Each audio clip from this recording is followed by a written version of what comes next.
जय श्री कृष्ण दोस्तों, हर हर महादेव। मैं पूनम पांडे आप सभी लोगों का शक्ति कुंज चैनल पे बहुत बहुत स्वागत करती हूँ।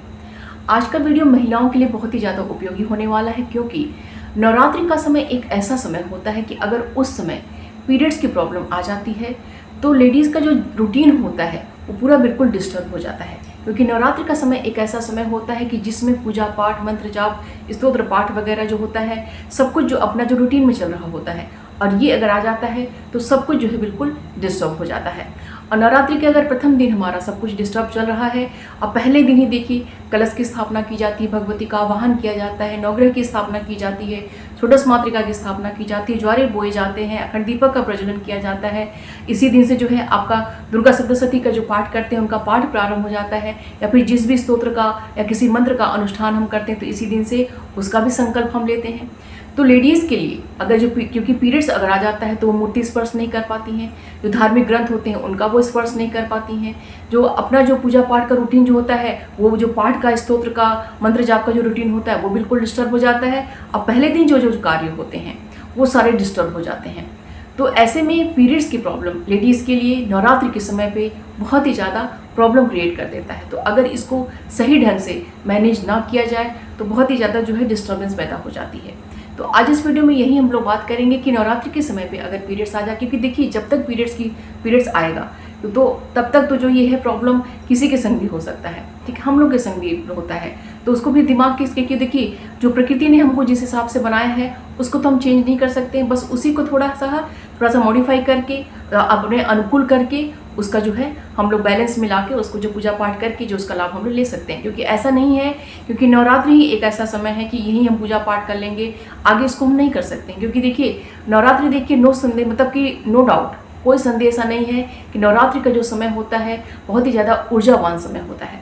इस समय जो हम अनुष्ठान करते हैं, चाहे स्तोत्र पाठ का, चाहे जो मंत्र जाप का, या कोई भी जो अनुष्ठान हम करते हैं, तो वो जो हमें बहुत ही अच्छा परिणाम देता है और हमारा वो जो अनुष्ठान सफल होता है। लेकिन अगर इसमें हमारा डिस्टर्ब हो रहा है, कुछ भी ऐसी प्रॉब्लम आ रही है, तो देखिए गृहस्थों के लिए शास्त्रों ने बहुत ही ज़्यादा जगह, बहुत ही ज़्यादा सहूलियत के लिए उनके लिए बहुत ही अच्छे अच्छे जो सरल नियम ही बनाए हुए हैं। और देखिए दुर्गा सप्तशती में भी ऐसा वर्णन है कि जो प्रत्येक महीने की जो अष्टमी तिथि होती है, नौमी तिथि होती है और चतुर्दशी तिथि होती है, दोनों ही पक्षों का आप ले सकते हैं, ठीक है। तो दोनों ही पक्षों में जो अष्टमी तिथि, नौमी तिथि और चतुर्दशी तिथि होती है, उसमें भी अगर जिसके ऊपर मतलब अगर बहुत ही ज़्यादा आपके पास संकट चल रही है, किसी भी प्रकार की संकट चल रही है, आर्थिक है, शारीरिक है, सामाजिक है, किसी भी प्रकार की संकट चल रही है, तो अगर आप दुर्गा सप्तशती का उसमें पाठ करते हैं तो आपकी वो मनोकामना अवश्य ही पूर्ण होती है। मतलब जिस मनोकामना के निमित्त आप करते हैं उस संकट से निजात आपको मिल जाती है। तो वो भी देखिए हमारे लिए बहुत ही ज़्यादा हमारे लिए अच्छा होता है। तो इसलिए टेंशन लेने की आवश्यकता नहीं है कि नवरात्रि में अगर हमारा डिस्टर्ब हो गया तो कैसे होगा। आगे भी देखिए हमारे पास समय होता है, अष्टमी, नौमी और चतुर्दशी तिथि, इसमें भी देखिए हम पाठ करके, क्योंकि देखिए मैं खुद भी देखिए ये नवरात्र तो हम लोग करते ही हैं, एकादशी का व्रत है, और भी जो नवरात्र जो कॉमन जो व्रत होता है हम लोग करते हैं। लेकिन मैं भी देखिए जो शुक्ल पक्ष की जो अष्टमी होती है, जिसको दुर्गा अष्टमी बोलते हैं, मैं भी उसका व्रत करती हूँ। तो ऐसा नहीं है कि नवरात्र अगर डिस्टर्ब हमारा हो रहा है तो हमारा आगे जो उसका लाभ हम नहीं ले सकते, आगे भी ले सकते हैं, ठीक है। तो आज देखिए नवरात्रि में अगर ये प्रॉब्लम आती है पीरियड्स की, तो कैसे इसको देखिए हम लोग इसको जो है आसानी से इसका हम लोग कर सकते हैं, इसी वीडियो में हम लोग बात करेंगे। तो चलिए वीडियो को हम लोग प्रारंभ करते हैं। अब देखिए बातों को हम स्टेप बाय स्टेप हर चीज़ों को समझेंगे। तो अगर देखिए आपका पीरियड्स आ जा रहा है, तो ऐसी स्थिति में देखिए पीरियड्स आ जा रहा है, आपका कोई भी दिन है, चाहे पहला दिन है, चाहे आपका दूसरा तीसरा दिन है, प्रतिदिन जो है अच्छे से जो है स्नान करना है, ठीक है। अच्छे से प्रतिदिन सुबह सुबह उठ के स्नान करना है, साफ शुद्ध जो है वस्त्र पहनने हैं। ऐसा नहीं कि पीरियड्स आ गया तो आपको स्नान नहीं करना है, आपको अवॉइड करना है आपको, क्योंकि नवरात्रि में शुद्धता का बहुत ही ज़्यादा, साफ सफाई का बहुत ही ज़्यादा ध्यान रखा जाता है। तो ऐसी स्थिति में आपको स्नान नियम से करना है, शुद्ध साफ कपड़े पहनने हैं। स्नान के बाद जो है भगवान सूर्य नारायण को आप प्रणाम करना है। अर्घ उनको ठीक हम नहीं देंगे, लेकिन उनको हम प्रणाम करेंगे, दूर से ही माता तुलसी को हम प्रणाम करेंगे। ये हमारे रूटीन में होना चाहिए जितने भी दिन आपका डिस्टर्ब चल रहा है, ठीक है। पूजा कोई भी करे घर में, लेकिन आपको प्रतिदिन स्नान करना है, शुद्ध साफ कपड़े पहने हैं, सूर्य नारायण को प्रणाम करना है, माता तुलसी को जो है दूर से उनको प्रणाम करना है, ठीक है। क्योंकि मानसिक पूजा इसमें बिल्कुल भी वर्जित नहीं होता है। और इतना सब कुछ करने के बाद एक जगह जो है अपना एक जो है मोटा कोई कपड़ा अपना जो आसन टाइप का आप बना लीजिएगा, उसको जब आपका क्लियर हो जाए पीरियड्स तो उसको वॉश कर दीजिएगा। तो उसी आसन पे आप एक जगह पे जहाँ पे आप अच्छे से शांत दिमाग से बैठ के पूजा थोड़ा सा मानसिक ध्यान कर पाइए, आसन लगा के आप वहाँ पे बैठ जाइए और उस जगह पे आप नाम जाप करिए। क्योंकि देखिए मंत्र जाप नहीं कर सकते हम, तो नाम जाप कर सकते हैं। तो देखिए जब कोई भी नाम होता है तो नाम के आगे जय या फिर श्री लगा के पढ़ना सबसे ज़्यादा उपयुक्त माना जाता है। तो या फिर आप जय दुर्गा ये जो मंत्र आप जाप कीजिए, या फिर श्री दुर्गा श्री, जैसे मैं खुद करती हूँ तो मैं श्री दुर्गा बोलती हूँ, तो श्री दुर्गा श्री दुर्गा श्री दुर्गा ऐसे बोलते हुए आप अपना एक टाइमिंग देख लीजिए कि मुझे आधे घंटे बोलना है, 20 मिनट बोलना है, 10 मिनट, जैसे भी देख लीजिए आप अपने हिसाब से। तो सुबह शाम आपका ये रूटीन में होना चाहिए, ठीक है। सुबह शाम दोनों समय आप स्नान कीजिए, शुद्ध साफ कपड़े पहनिए और जो है आसन पे बैठ के जो है कुछ देर जो है जय दुर्गा या फिर श्री दुर्गा श्री दुर्गा श्री दुर्गा श्री दुर्गा ऐसे बोलते हुए मानसिक रूप से जो है उनका आप ध्यान कीजिए। ये जानते हैं श्री दुर्गा भी एक बहुत ही ज़्यादा पावरफुल जो है ये जो मंत्र, समझ लीजिए कि छोटा मंत्र है, ये बहुत ही ज़्यादा इफेक्टिव है। तो इस तरीके से भी करती हैं तो आपको बहुत ही अच्छा जो है माता से एक कनेक्शन आपका होगा, बहुत ही पॉजिटिव ऊर्जा जो है आप ग्रहण करेंगे। और जब आपका क्लियर हो जाए तो फिर आप अपने रूटीन में आ जाइए। अब पहले ये हम देखते हैं कि अगर हमारा पहला दिन, देखिए जो नवरात्रि का पहला दिन होता है प्रतिपदा तिथि, उस दिन जो है कलश की स्थापना होती है, भगवती का आवाहन होता है, अखंड दीपक प्रज्वलन होता है, ज्वारे बोए जाते हैं, नवग्रह की स्थापना की जाती है, षोडश मातृका की स्थापना की जाती है। देखिए हर कोई अपने अपने हिसाब से करता है, ऐसा नहीं कि ये सारे काम हर कोई करता है, अपने हिसाब से लोग करते हैं, ठीक है। तो ये सारे काम पहले दिन ही किए जाते हैं। अब ऐसा नहीं है कि पहले दिन अगर आपने नहीं किया तो आप चाहिए तो द्वितीया तिथि, तृतीया तिथि, चतुर्थी किसी भी दिन आप किसी कर लीजिए, ऐसा नहीं होता है। ये सभी कार्य जो है पहले दिन ही किए जाते हैं। केवल ये जो अखंड दीपक है, अखंड दीपक आप अगर पहले दिन नहीं जला पा रहे हैं, मान लीजिए आप अब इसको चाहिए तो जब आप क्लियर हो जा रही है तो उस दिन से भी, जैसे मान लीजिए कि आपका पीरियड्स का 4-5 दिन निकल गया तो आपकी नवरात्रि का आपके पास 4-5 दिन आपके हाथ में है, तो आप 4-5 दिनों के लिए वहाँ से जो है नियमित रूप से जो है अखंड दीपक आप 4-5 दिनों के लिए आप जला सकती हैं, ठीक है। लेकिन और जो कार्य हैं, चाहे कलश स्थापना से संबंधित और जितने भी कार्य हैं, ज्वारे बुनाई, सब चीज़ पहले दिन ही किया जाता है। अगर उस दिन आपका छूट गया तो फिर आपको उसको स्किप करना पड़ेगा, उसको आपको फिर नहीं करना पड़ेगा, फिर उसको आप रहने दीजिए, ठीक है। क्योंकि देखिए माँ भगवती ने दुर्गा सप्तशती में ही माँ ने कहा हुआ है कि मेरा मंत्र जाप, मेरा स्तोत्र पाठ, मेरे दुर्गा सप्तशती का पाठ, ये जो है इनसे जो मैं बहुत ही ज़्यादा प्रसन्न होती हूँ।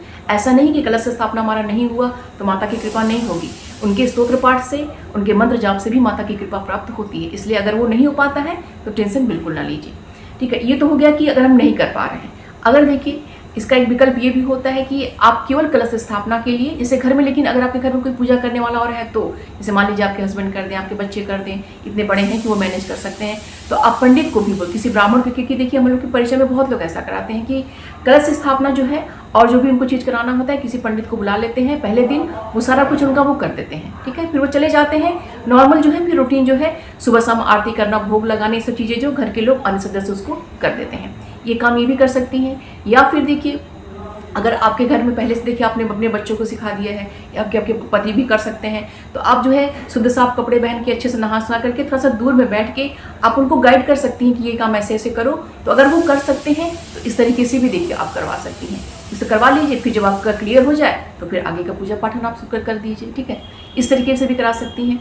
या फिर देखिए अब इसका तरीका यही है कि उसको फिर आप स्किप कर दीजिए, ठीक है। अगर ये सब चीज़ें नहीं कर पाती हैं, ये पंडित को बुला के नहीं कर पा रही हैं, आपके घर का कोई सदस्य भी नहीं कर पा रहा है, तो फिर ऐसी स्थिति में उसको आप छोड़ दीजिए। आप जब भी क्लियर होइएगा अपना आगे का पाठ अपना आप शुरू करिएगा, ठीक है। उसमें टेंशन लेने की बिल्कुल भी आवश्यकता नहीं है। अब जो लोग दुर्गा सप्तशती का पाठ करते हैं वो इसको कैसे मैनेज करेंगे, क्योंकि बहुत सारी लेडीज जो होती हैं वो पूरे दिन जो है, मतलब 9 दिन जो है दुर्गा सप्तशती का पाठ करती हैं। तो दुर्गा सप्तशती के पाठ करने का भी 2 तरीका होता है। या तो जो दुर्गा सप्तशती की जो 13 अध्याय हैं वो देखिए मूल जो है दुर्गा सप्तशती का पाठ है, ठीक है। उसके अलावा जो दुर्गा सप्तशती की जो 6 अंग हैं, कवच, अर्गला, कीलक और जो आखिरी में जो है तीनों जो मूल जो रहस्य हैं वो उसके 6 अंग हैं। इसके अलावा उसमें देखिए बहुत सारे स्तोत्र हैं, अथर्वशीर्ष है, तंत्रोक्त रात्रि सूक्त है, तंत्रोक्त देवी सूक्त है, 32 नामावली है, सिद्ध कुंजिका है, देवी अथर्वशीर्ष है, दुर्गा जी के 108 नाम है, सप्तश्लोकी है, ये सभी चीज़ें भी उसमें देखिए इंक्लूड है।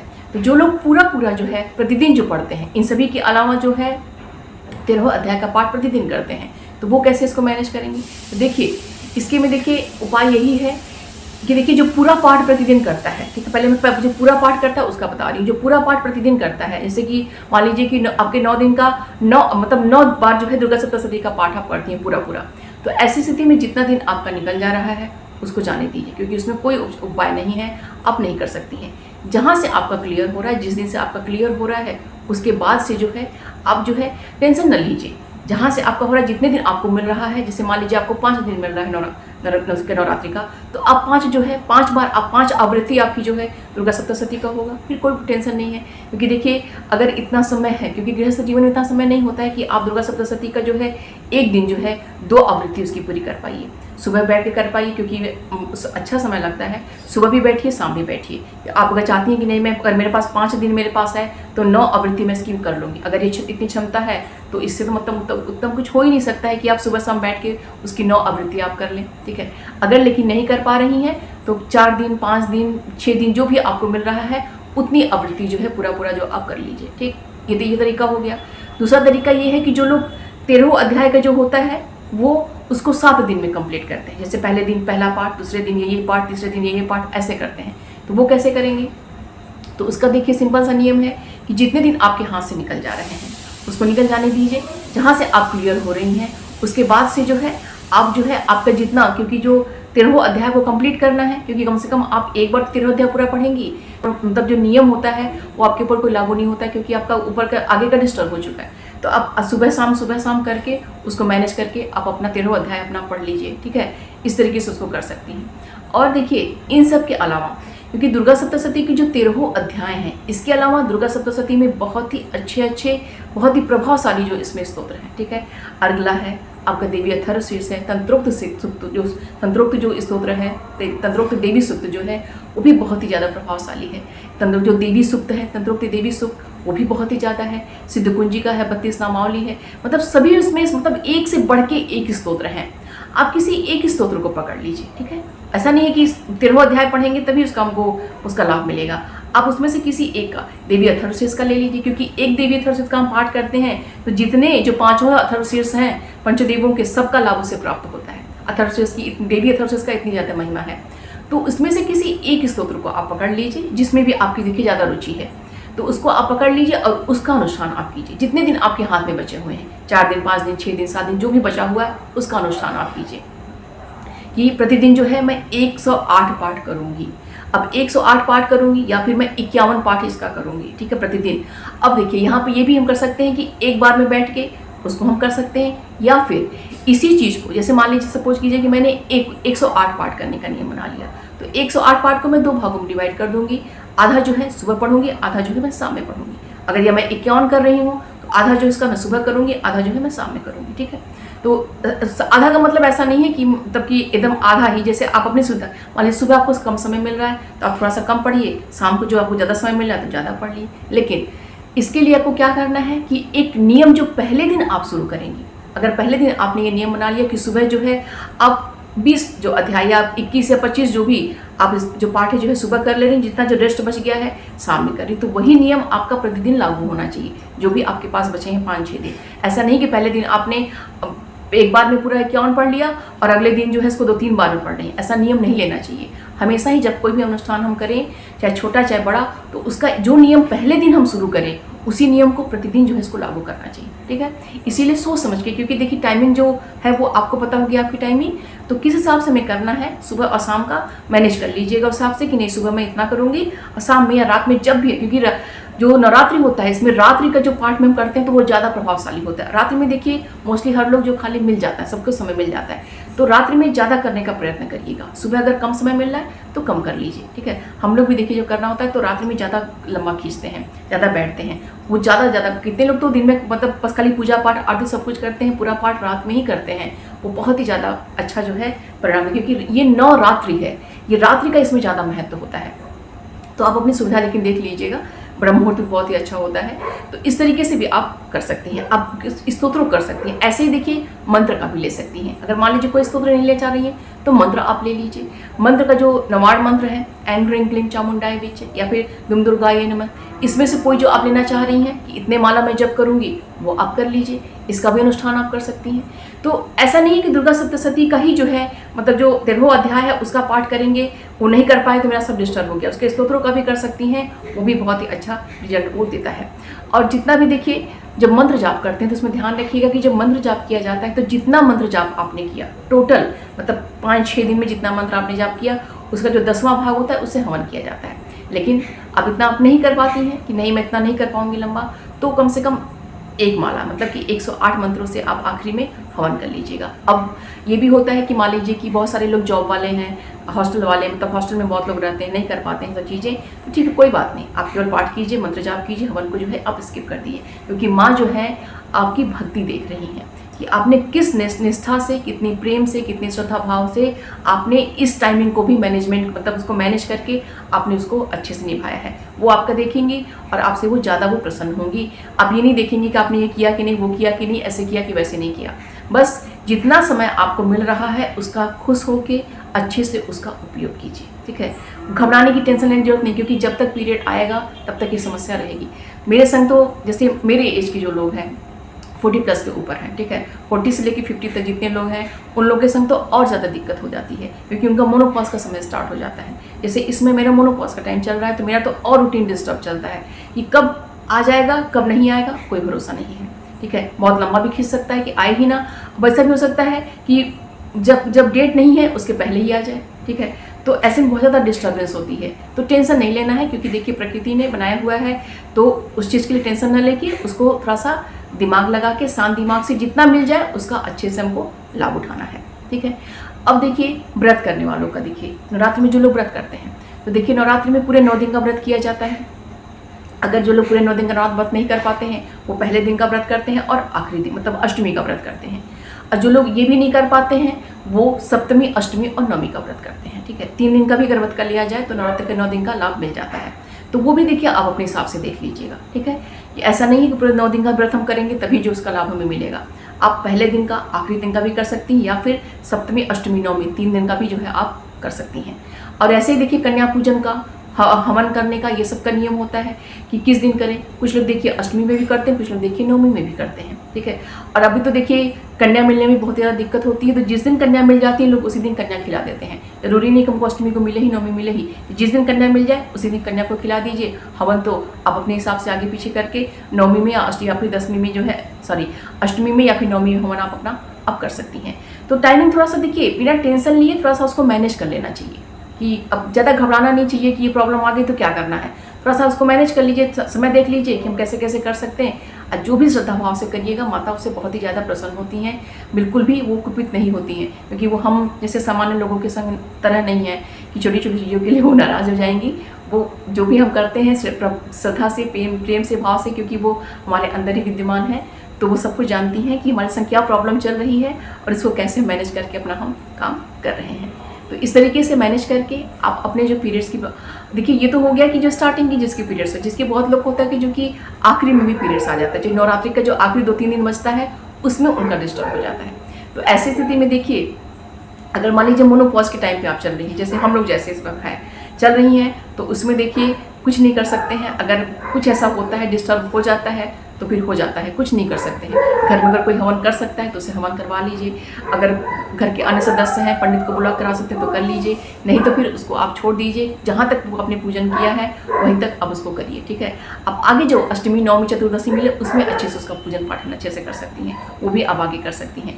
और ऐसे जो मान लो मोनोपॉज के अलावा जो किसी का जो नॉर्मल ऐसे है पीरियड्स जो आ रहा है, तो उसमें भी देखिए आखिरी में आ जाता है। तो अगर आपका रूटीन सही है, देखिए हर किसी का जो सबको अपना डेट पता होता है, उसके 2-3 दिन पहले सबका आ जाता है, ठीक है। तो अगर आपको पहले से पता है कि हाँ मेरा ये डिस्टर्ब होने वाला है लास्ट का आखिरी दिन, जरा सभी अगर डाउट आपको चल रहा है, तो आप अपनी जो है पाठ जो है बढ़ा के पहले ही कर लीजिए। हवन जो है आप पहले ही कर लीजिए, मत देखिए कि नवमी कब आएगा, अष्टमी कब आएगा, कब आएगा। आप जिस दिन आपको लग रहा है आप हवन करके जो हवन अपना उससे निमित्त जो है छोटा सा एक हवन अपना आप कर लीजिए, ताकि आगे अगर आगे आपको मिल गया, कभी कभी ऐसा होता है कि डेट होने की वजह से थोड़ा सा डिले हो जाता है, तो आप फिर से हवन कर लीजिएगा। छोटा हवन जो है आप थोड़ा सा मैनेज करके उसको कर लीजिए, क्योंकि आखिरी में भी कभी कभी डिस्टर्ब हो जाता है, तो ऐसे में भी थोड़ा सा मैनेज करके उसको कंप्लीट आप लोग कर लीजिएगा।